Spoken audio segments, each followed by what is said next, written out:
Welcome back to the grim darkness of the 41st millennium. I'm Inquisitor Temperance Price, keeper of the Inquisition's Black Library, and this is the third volume in a report on the Valentyne Heresy, an actual play podcast set in the Genesis adaptation of Warhammer 40,000's Dark Heresy RPG.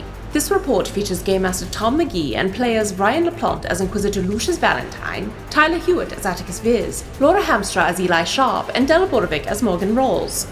My report shows that the Inquisitorial band survived the hunt. Morgan only survived due to the desperate work of Eli and Venakari Kyros, while Valentyne and Attikus captured multiple assassins and escaped unharmed. But what will happen now that the party has been politically separated and Morgan is nearly dead? Find out next in this episode of the Valentyne Heresy.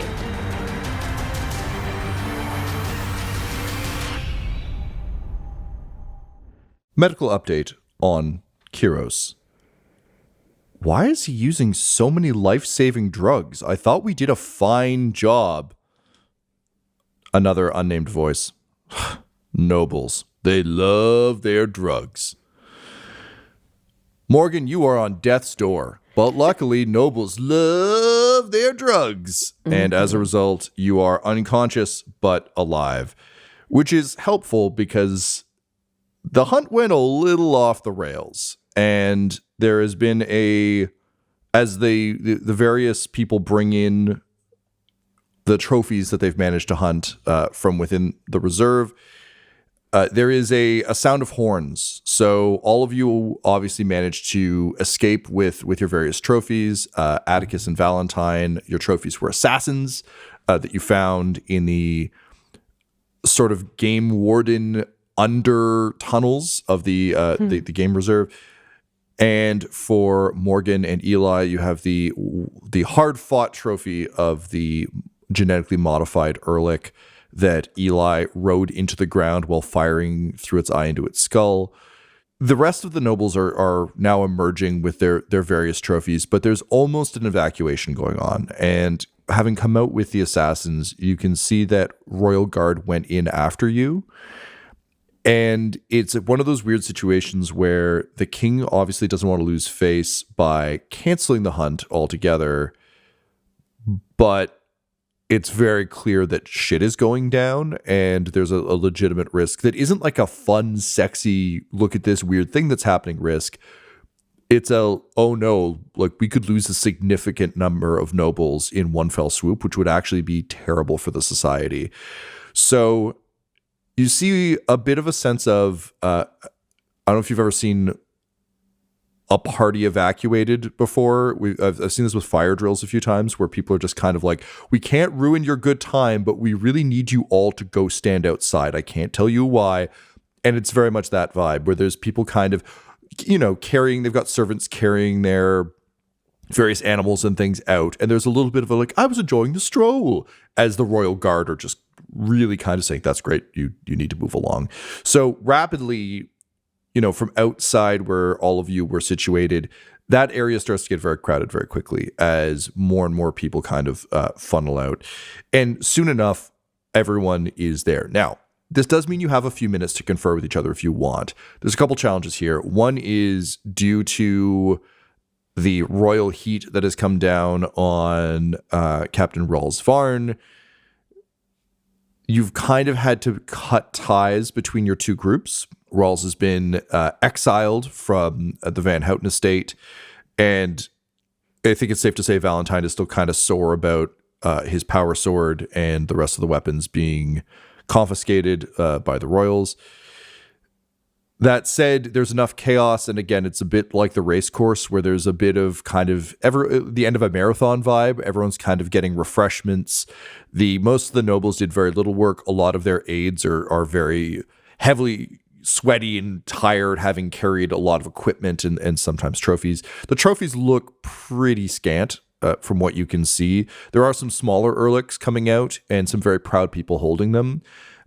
But you know that in the distance, the massive Ehrlich is being dragged out of the preserve by wardens. So soon, Morgan and Eli, you will have your trophy. But for now, Morgan is unconscious.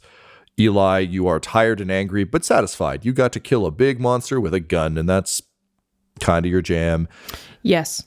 And Valentyne and Attikus, both of you obviously made it out. You've given some orders about the unconscious, wanting to question the unconscious assassin. Whether or not those orders are followed, you have yet to see. But as everyone is milling about, you can confer with Eli and the unconscious Morgan if you so desire. I'll also say Morgan is no longer in pressing danger. The drug cocktail Kyros gave her is very, very good. It's more so she's exhausted and unconscious, not oh my God, we need to stabilize and roll Medicaid checks and do other things. It's literally just the exhaustion of all of the hits has finally settled in. So if you need to wake Morgan up to talk to her for a couple of minutes, you probably can, but she's going down pretty quickly after that. So what would you like to do in the few minutes before the hunt is officially called off? Valentyne would have absolutely nothing to do with Morgan or Eli. After Morgan's conversation with him, she kind of told him to politically cut ties. So they've done that. He doesn't know if she's bugged. He doesn't know what's there. This is way too public. The benefits would be so minimal compared to the risks, which are so tremendous, that it's like, fuck her, stay away from her, and try to keep an eye on these prisoners and see what's going on with them. Because there's a chance they just get brought around the corner and murdered or carted off. Like, what's happening with the trophies that have been delivered? That's more his curiosity. And then maintaining, he's just a hunting caddy again. You know, he's back to that uniform following Van Houten around. Great. So the prisoners are immediately swept away by Royal Guard. I think you get the equivalent of a coat check chit saying, like, this is an acknowledgement that we have your trophies. We acknowledge that you bagged really good trophies. They are coming with us. Attikus would, I think, attempt to follow his living trophy. They can take them somewhere, but he's going there too. Okay. You are immediately stopped by Royal Guard. The two of you can attempt to coerce them in some way, shape, or form. Obviously, you have a variety of different skills you can use to do that. Similarly, I feel like when Valentyne is handed your like little token saying you can pick up your trophies later, you might have some form of resistance to that. So I'll leave it up to the two of you if there's anything you want to attempt to do. But Attikus, if you want to follow, you need to figure out how to get past the Royal Guard, because this is very much thank you for participating today. It's great that you found the people who snuck into the big sports event. We're taking them backstage to deal with them, and backstage isn't for you.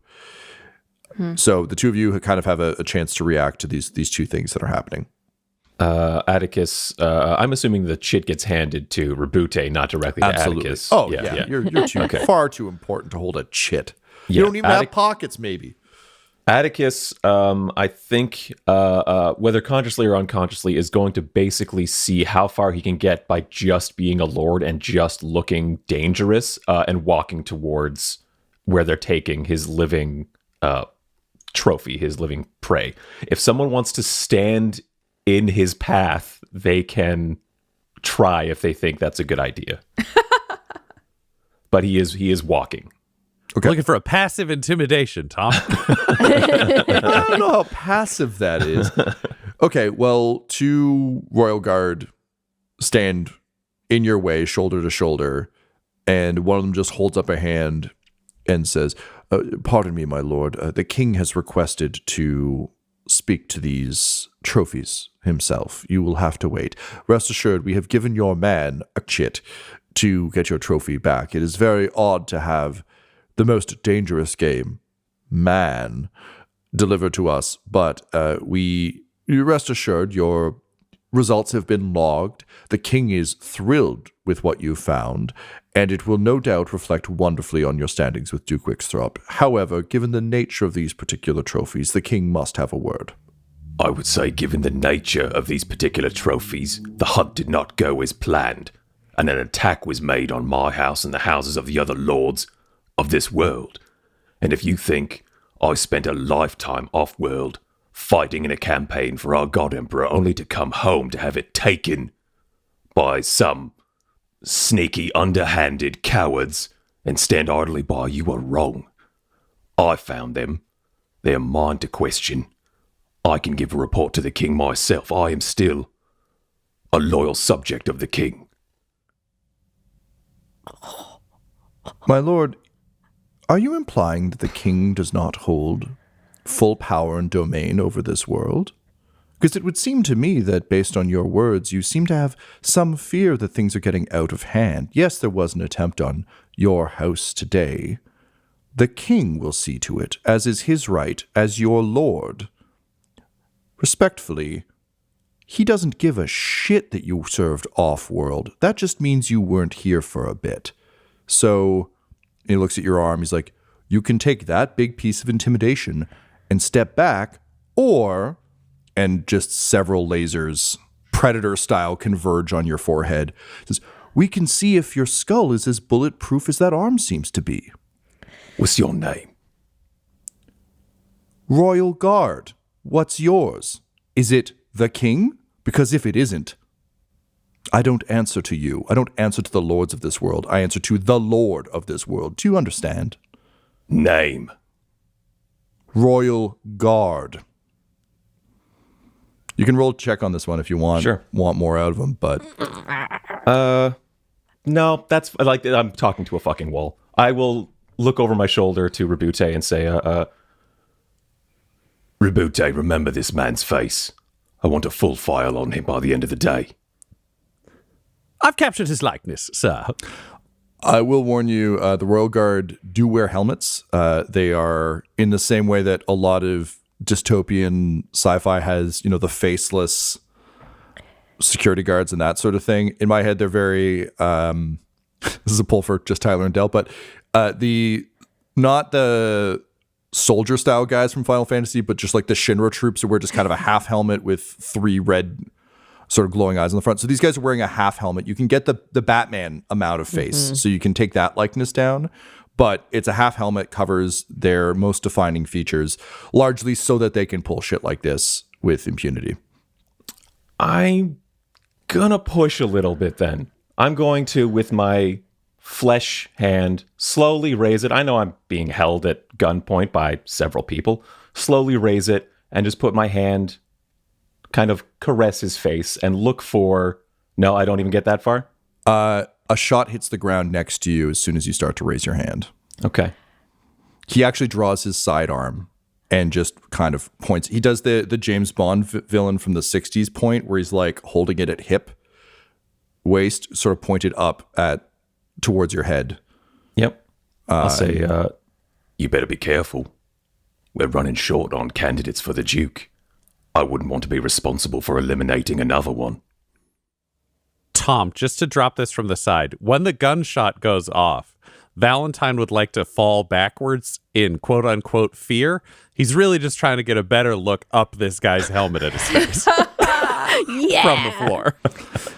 All right. Yeah, you're welcome to try that. Yay! Go ahead and roll me a... My lord! He says as he goes down. I mean, I guess we could probably call this deception, to be honest. It's a bit of a stretch, but I don't know that there's actually a better... I mean, no, let's go with perception, because it's really just you trying to see... I'm going to say difficulty of 5, though, because you are further back from him. You're not standing side by side. This is a real Hail Mary. You get a setback for the helmet. You get a boost for robot eyes. Because you can do the CSI enhance, I assume. Which admittedly will still be 40K, so it'll be like weird and grainy, but that's how you look at all faces. It'll be later. It's not like he can pause it and zoom in inside his brain. He's just got eyeballs. What if you say enhance? I thought that's how it works. Get me back to my Terseus, and anything's possible. I'll give you a boost for the distraction of big boy over here causing a ruckus. Big little boy. Little big boy. Little big boy. And I think those are all the... Great. Let's see what happens. Yeah. 3 successes, 1 threat. Okay. So you fall backward in fear. You try and look up this guy's helmet. You can't look up the helmet. The helmet is not... There's no gap. It's not like a big... It's not out in front. But you do manage to clock a serial number on the inside of the sort of like chin guard that you're able to log for later. This is a infinitely trackable thing. So you don't have the face, but you have enough if you want to go punk this guy later to presumably track him down if you can gain access to things. Great. What's the serial number, Tom? It's the serial number.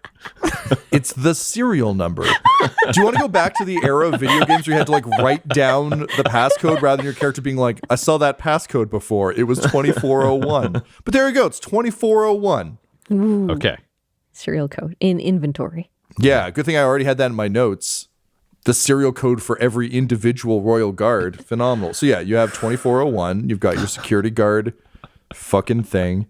Thank you. You're welcome. The threat, though, is that Attikus, you think they may have shot Valentyne. What? So you turn in kind of surprise. I would turn to check him, yeah. And then, as soon as they realize you care about him, a few of the lasers move to his head. I think I have enough to remember you by, even as you are. I still don't understand why you're so mad about the king doing what the king does and what he I'm has a not right mad to. about the king. I love the king. You're pissing me off. But I'll turn around and pick up my man and walk And away. you just hear behind you, nobles. And the guards turn to follow the trophies being carried away. Yeah, and I mean, Attikus doesn't disagree. Like nobles, they're these guys. Like these nobles can't do in shit. another world, Obviously, he would marry Clearly. this man. We just tried it, and they can't do anything. Yeah, no, I agree with that guy. Nobles fucking suck. Great. When you pulp his skull 2 episodes from now, you'd be like, I agree. I'll only pulp his skull if he's in my way. When you pulp his skull 2 episodes from now. Eli, is there anything you would be doing during this downtime before the rest of the trophies arrive? Where was Morgan being taken somewhere? Is Morgan anything happening? is being sort of seen to probably has been raised up onto a very plush stretcher. Yeah. With kind of like an IV rolled up next to her, feeding her a drug cocktail. Kyros at this point would have gone back off to get his trophy. So Morgan now is being seen to by the medical staff on hand. So you can, again, I'm kind of leaning on the end of a race for this because I think it makes the most sense in that technically Morgan did bag something. So Morgan is still part of this. So they're like, well, even though she's injured, she needs to be here for the trophy part. And you also notice that there seem to have been, similar to what Attikus just encountered, orders given to the Royal Guard to basically just kettle this whole area. They're just, there is a ring of guards now so people can come out of the nature reserve, but they can't leave. Everyone is being kept here for the kind of obvious reasons of the assassination attempts. So Morgan is fine. She's just in very rough shape and neither of you are allowed to leave. Then I would have to be staying by her while she's kind of somewhat incapacitated. Because an attempt has already been made. So Eli's basically playing guard duty while all of the chaos happens around them. Okay, great. So the rest of the nobles and lower houses all kind of come out of the reserve with their various prizes, and you hear the sound of a horn signaling the end of the hunt. And immediately vid screens start to kind of turn on with the king, who is looking a little bit rough. He did a lot of space coke with Morgan. Not with Morgan, but like in the presence of. In front of Morgan. Only. Yeah. And that was before the hunt began. So you can only imagine how the rest of his day is gone. But Frederick, Henry, Jackson, Dendrick, Luther Fitzgerald steps forward and kind of holds up his hands, and holds up one hand. Other hand has a decanter of Amersec in it. And a very, classic king gives an address thing. He's got the overly fancy, big old-timey radio microphone in front of him. And he's still wearing his hunting gear. Unlike the other nobles that you saw up in the chalet, of course, his is functional because he legitimately likes hunting, but it's unused, which you can tell is pissing him off. That said, he is looking rough. And he just says, "Hey, everybody, great hunt. Good job. My congratulations to all of you. There's no better thing than to hunt and kill a creature because you're better than it. And you got opposable thumbs that can work a gun. Am I right?"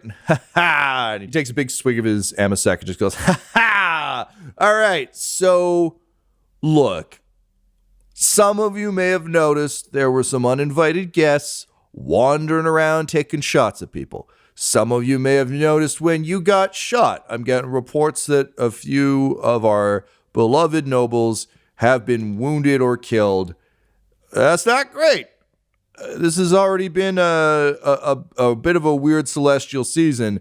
And my nephew," and he pulls Wixthrop on, and Wixthrop looks gaunt.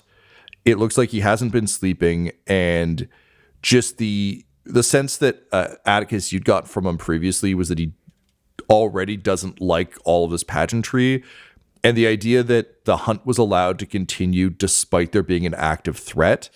He seems like the adult in the room, frankly, right now, and is very uncomfortable being pulled into camera.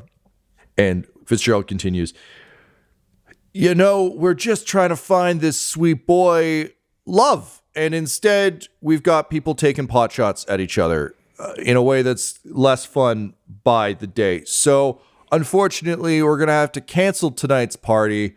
We're going to have a celebration of a slightly different sort. I got to go talk to some people about what they were doing down there, but rest assured, we're going to get to the bottom of this, and heads will roll.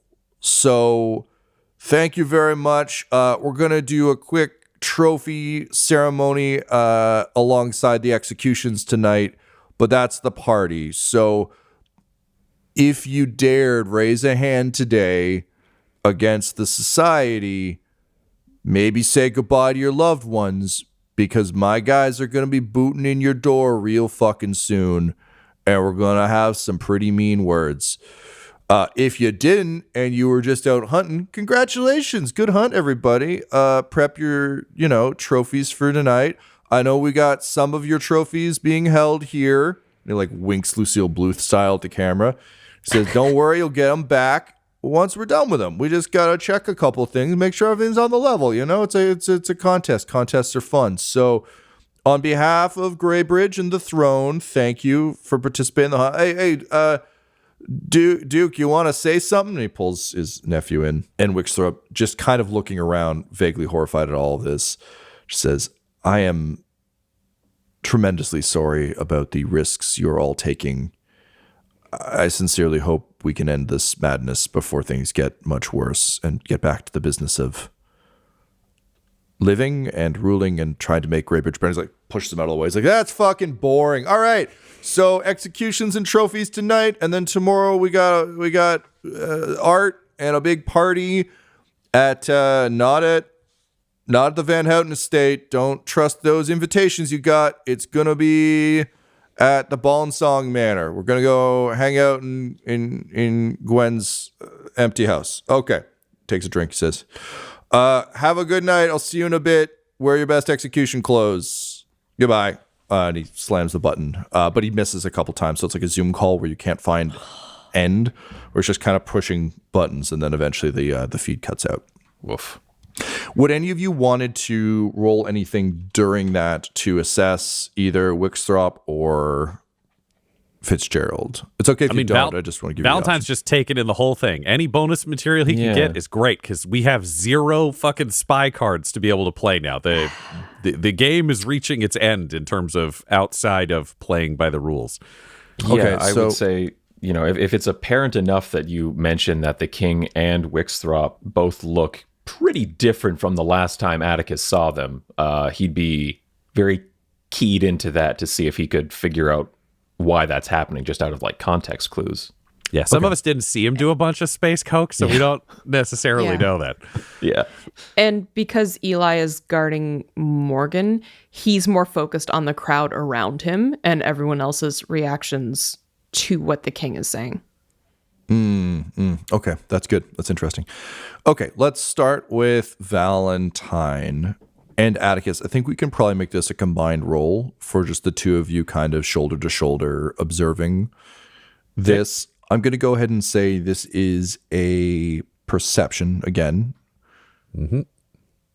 I'm going to say difficulty 3. You get a lot of footage of both of them. Fitzgerald particularly talks for a long time. And also the Duke is someone that you've both observed quite a bit, particularly Attikus. So the glimpse you get of both of them is actually pretty useful to you. So difficulty 3, I'm going to give you a setback for the video screens just being kind of shit. It makes it a little harder to pick up on the nuance that Valentyne you're so good at in kind of a one-on-one interrogation. The little tells, the twitch of the eye, those sorts of things are imperceptible on grainy big screens. Mm-hmm. I will give you a boost for how well you've observed Wixthorpe, particularly Attikus. And which of you wants to roll this? I'll give you a boost for the other person helping. Go ahead, I mean, Ryan. Valentyne tends to be the investigatory observer. Sounds good to me. And if he's got Attikus whispering in his ear anything he's also spotting, then that could very much live, I think, in that boost zone.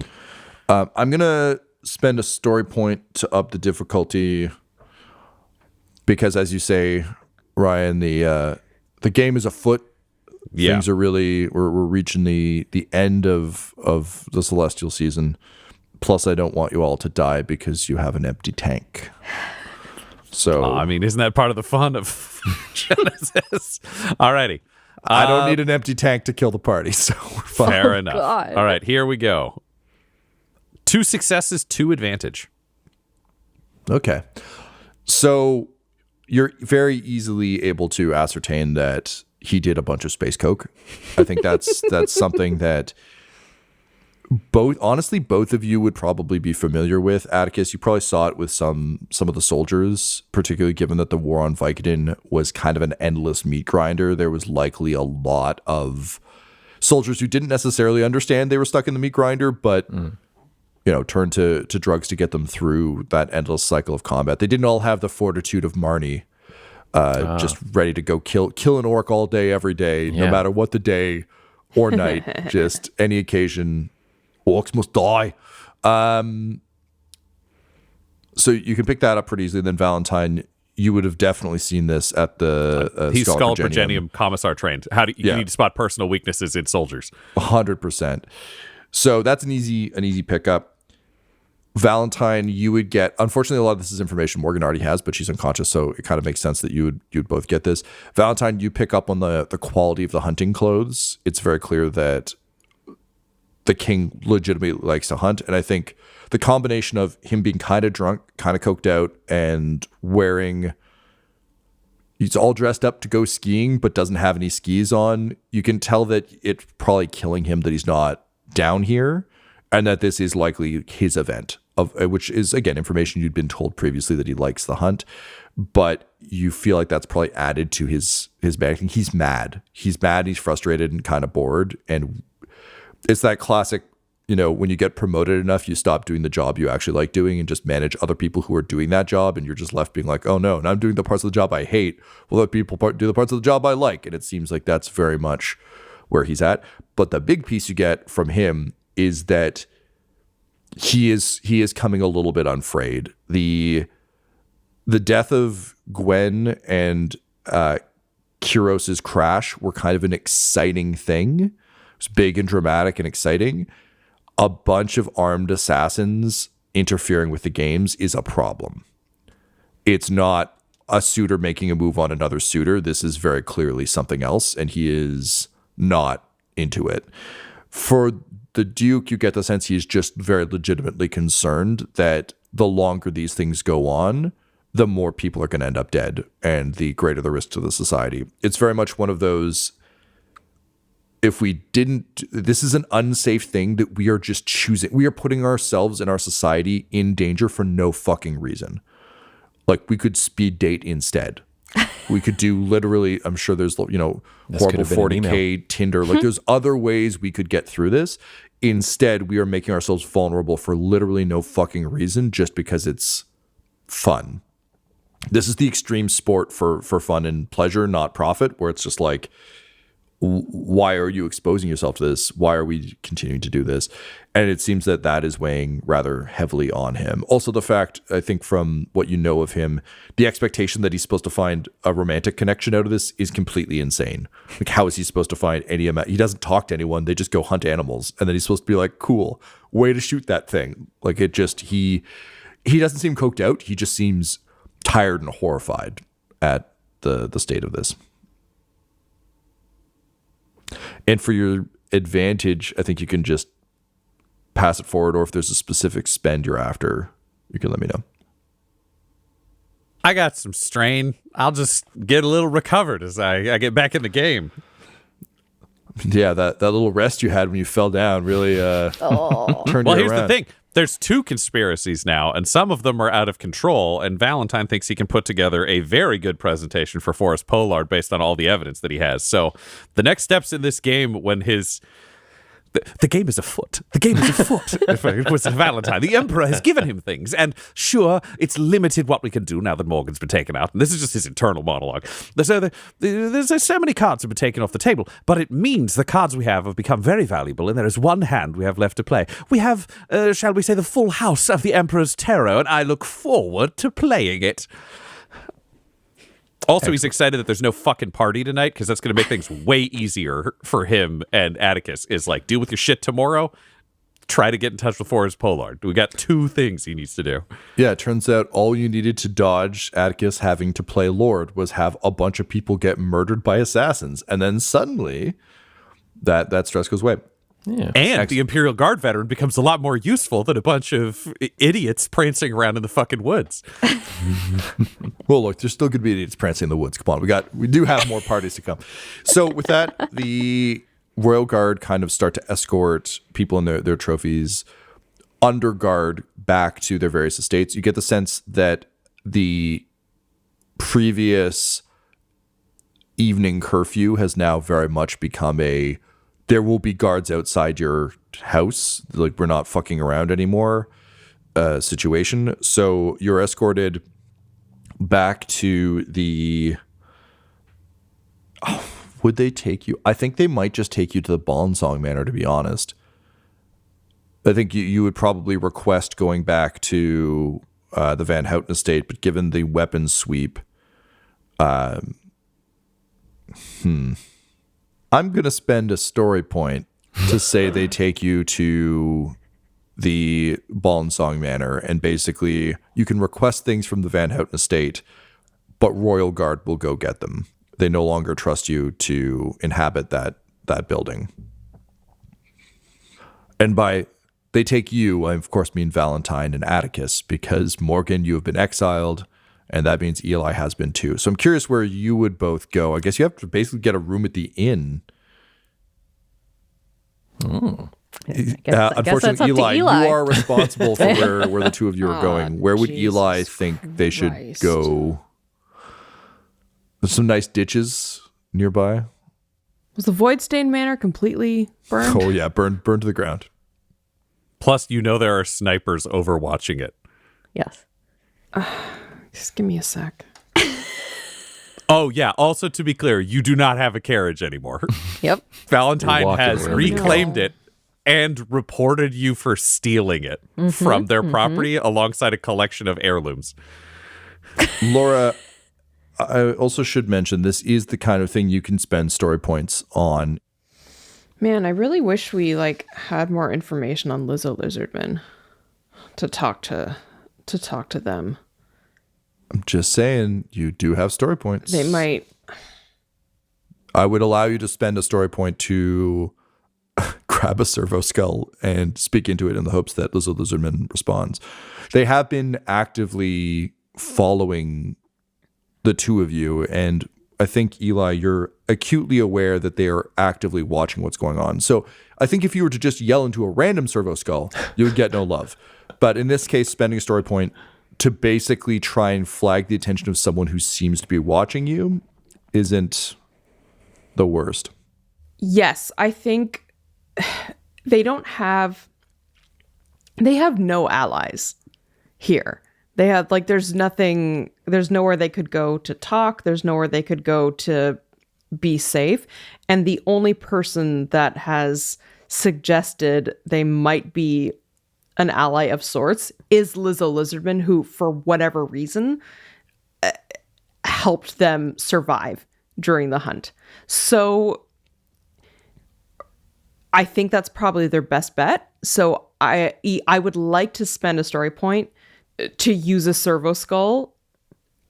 If there are any around that, like, of the type that were monitoring us in the hunt, and Sure. just kind of look into it and be like, just kind of, Eli kind of has his hands up, pointing to Morgan, be like, now would be a nice time. There is an unnecessarily long pause where you're just standing there staring at the sky, feeling like an idiot, before one of the skulls just gently hovers over, twitches a little bit, and then just sort of saunters. If a skull can saunters up beside you and turns and says, "Found ourselves in a bit of a predicament, have we, darlings?" Indeed we have. And you know, he's like saying this like out of the side of his mouth, kind of like sure. into the skull. It's like kind of like eyes darting to make sure no one else hears.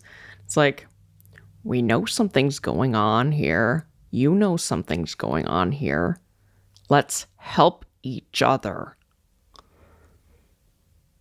And the skull doesn't react, just floats for a second.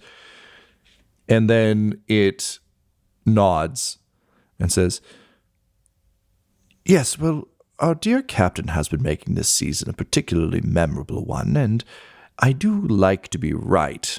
So..." And suddenly there's like a blast of binary, and the skull just starts like printing a small... Invariably, everything is purity seal size, so like a little purity seal size scroll just kind of prints off the side of its head. And the skull says, "I have made some arrangements for you to have lodging at a nearby rooming house for foreign dignitaries. I do think that should suit your needs for now. You will be under heavy guard, though, so I would recommend that you mind your P's and Q's and don't perhaps say anything you wouldn't want a little bug to pick up. I will be in touch shortly, but in the meantime, do be safe. After all..." And she, like, the skull just leans in closer and says, "You two are my favorites to win. If you need me, find the nearest skull, would you, darling?" Well, in the meantime, you keep safe too. And if a skull could smile, it does, and says, "Oh, that is not something I need to be concerned about, dearie, but thank you." And then the skull twitches and just blasts binary at you in a "where the fuck am I" kind of way. And then just quickly looks around, concerned that it's out of place, and then just hovers up and floats away. Eli, on the scrap of paper, you can see that it's a boarding house that is honestly not too far away from the shipwrights space, Farley Fine Grove's mechanic shop. It's just kind of a couple streets over, so not quite in the shady district, but also not quite in the best district. It's somewhere sort of wedged between, which should suit your purposes just fine. The Royal Guard who are assigned to watch you can very easily take you there, and you have a medical escort as well. So there's sort of the equivalent of one of these various hover vehicles we've seen the Royals use before, the equivalent of an ambulance. And I should note that Morgan isn't the only one being loaded into these things. There have indeed been a number of different injuries from around. But one thing I forgot that I want to make sure we get to before you leave is, Eli, you've been keeping an eye on the crowd during all this. So let's go straight perception. You're just watching. Straight perception? Watching people. Yeah. There's Okay. It's a passive thing. You can't do anything to kind of gain an advantage on this. So I'm going to say difficulty of 2. 2. Everyone's very distracted looking at the screens, so they're not really watching themselves. I'm going to give you a setback for a large crowd. So it's harder. People are moving around, so that creates a bit of a screen. I think that's it on my side. Anything else you'd want to make a case for? I would argue a boost for a large crowd because that's more information. Yeah, I have I'll a take better that. chance. There's data everywhere. Yeah, for him to pick up. Give you another boost for having probably observed large crowds like this aboard the ship, looking for dissent if the captain's giving an unpopular order, or which lower deck person is mumbling to the other one. Do we need to keep an eye out for mutiny? That sort of thing. Yeah. Okay. Totally. Got 2 advantages, 1 failure. Okay. So the advantage, you can spend how you see fit. The crowd is just too busy. You aren't able to get a good read on them. Also, I think for Eli, very easy to spot breaks in military discipline. Similar to Attikus, you're having a hell of a time. You see someone openly weeping. What the fuck does that mean? What are they actually sad? Are they caught? Are they what? You see someone laughing nervously. You see a bunch of people looking bored. It's just very hard to parse what all of these emotions mean in a society that is so far removed from what you know. So didn't pick anything up, but you're able to board the Medicaid carriage with Morgan and head off to your boarding house. Okay. Meanwhile, Attikus and Valentyne, you are headed to the Ballensong estate. Is there anything you want to requisition from your own estate en route? You're told by one of the royal aides that the Van Houten estate will be swept, and once it has been cleared of any further sort of hidden things, it will be returned to you. Valentyne would write a message to get a list of everything he needs from Terseus to be able to make his report to Forrest Pollard, because he wants all the proof, essentially. He needs all the files, he needs the ID, the background on Brandon Herrera, the background on the contact that they discovered at Voidstain, photos from like fucking Eugene, and he would also request that he box up the helmet that we have from the Marine. He would write this in a coded enough language that Terseus would follow and not give away, and tell him to slap a label on it that anybody who opens it will be executed by Forrest Pollard. If people want to make that risk, they can, but he can't stop them, but he's damn well going to put the threat on it. Gotcha. That would be it, okay. I think, for Valentyne. Luckily, there aren't any weapons there because we got rid of all of those, or they were stolen. Great. And Attikus, anything you would want? Gosh, I think that settles everything that Attikus would have been worried about, like a sweep finding and being left out in the open. If it's being packed up and delivered, and at least having a warning that under penalty of death by Forrest Pollard not to look at it, then I think that's the best we can do. And we would also need Terseus and Hugh. We'd request they both come to the news Yeah, base. we would need them. Odds are they would have already been told. Like, the staff has likely been kicked out of your house. I think, Ryan, if you want to spend a story point for the helmet, you can do that. You're currently at 1 in 4 in my favor. Yeah. But that's the kind of thing where I can't logically think about why they would let you do that unless it's Deus Exed.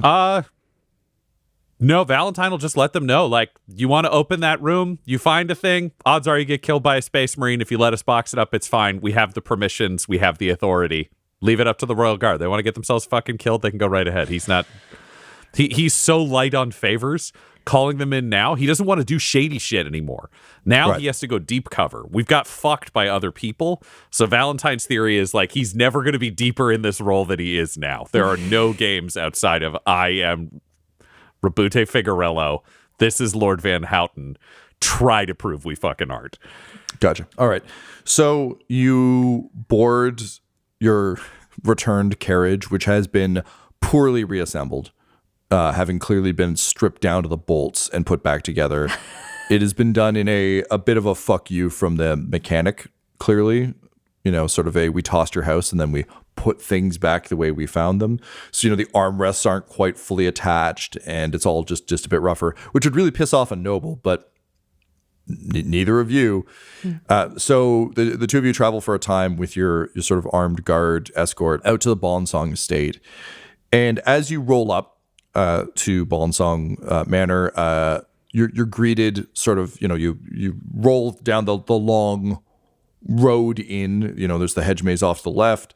The manor is still there. The manor looks bleak, having lost kind of most of the staff and the people within it. It's just one of those houses that you can kind of tell it's not abandoned, but it's not as lively as it was. There's less lights on, that sort of thing. You're greeted as you roll up by Troseus and Hugh. And Hugh kind of rushes forward, again, like ahead of Troseus, trying to establish dominance as the dominant servant. And he says, welcome home, my lord. And he bows to Lord Van Houten. I've been made aware of some of the unfortunate changes that have occurred, and I, of course, don't want our house or our lord here to fall behind at all. So I hope you will forgive me, but I took some initiative. And he glowers at Troseus, who is so fucking tired. And Troseus is just like, he did. And Hugh says, knowing that we have very little time, and that, of course, you will need to plan an entirely new party, I went ahead and procured the best still available party planner on planet to assist us with this particular fete. And, of course, your heart leans towards Vernelius Venomblight, the famed party planner who's been going around. But looking around, you definitely don't see that guy.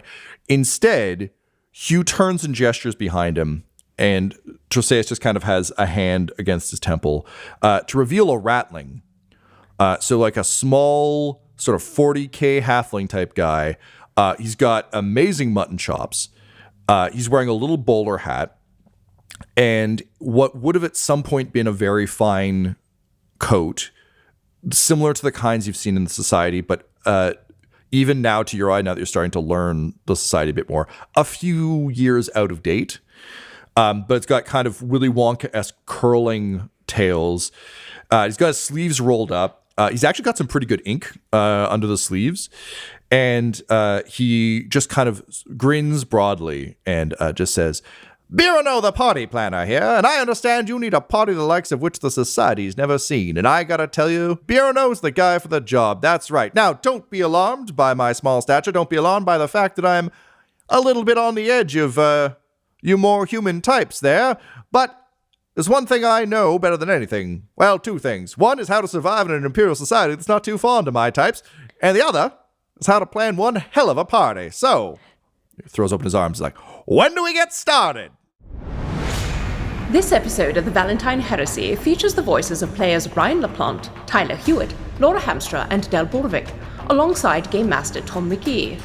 This episode was edited and mixed by Laura Hamstra, and the Valentyne Heresy's artwork was created by Del Borovic at delborovic.com. That's DELBOROVIC. Our theme song is The Hordes by Megan McDuffie, and our ad breaks use the tracks No Control and Chiefs by Jazzar, JAHZZAR. All of their music is available at freemusicarchive.org. For all things Dum-Dums and Dice, including merchandise and how to join our Patreon, you can visit dumdumdice.com or find us on social media at dumdumdice. That's DUMBDICE. Ave Imperator, and death to all the heretics. Dum-Dums and Dice has to give a special thank you to the supreme beings of our Patreon at this time: Christopher Little, George Dolby, Richard Cranium, Gavin and Abby McDonald, Logan, Fire Unfriendly, Grandma Likes D&D, Alan, Stabby Stranger, Glitch Trick, Flynn1138, Alarain Okapi, Schrodinger's Pepper, Guy Edwards, Madre de Gatos, Lady Maiden, Garbo Ape, Locke, Sam Schaefer, Waffle Marine, Dagger Rain, Rob L., Dia de los Hoodless, Squishy Werewolf, Remy Funky Head, Nomad, the Wise Paladin of the Badlands, Accent Therapeutic Services in Florence, Kentucky, Lael, Shulzari, Gus Schreider, The Long Family, Jordan Oliver, Richard Wright, Brittany Fenwick, Alex Parr, Old Man Mojo, Dragonfly, The Body Barrelers, Megan Werner, A Man Out of Time, Curtis at FingerTechRobotics.com, and Jill and Noel LaPlante. If you want your name to be added to this list, you can join our Patreon too at patreon.com/dumdumdice. Thanks to them, and a little bit of thanks to you.